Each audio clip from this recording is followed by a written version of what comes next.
യുക്രൈന്റെ പ്രവേശനത്തിന് European union president Vladimir Zelensky European union അധ്യക്ഷൻ Charles മിച്ചലുമായി ചർച്ചകൾ ആരംഭിച്ചു. യൂറോപ്യൻ യൂണിയൻ പ്രവേശനത്തെ എതിർത്ത ഹംഗറി യുക്രൈനുമായുള്ള യൂണിയൻ ധനസഹായവും തടഞ്ഞു.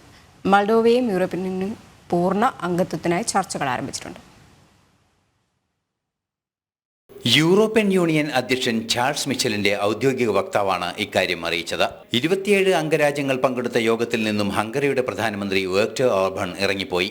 26 അംഗരാജ്യങ്ങളും ഒറ്റസ്വരത്തിൽ യുക്രൈൻ അംഗത്വത്തെ സ്വാഗതം ചെയ്ത അവസരത്തിലായിരുന്നു ഹംഗറിയുടെ നിലപാട്.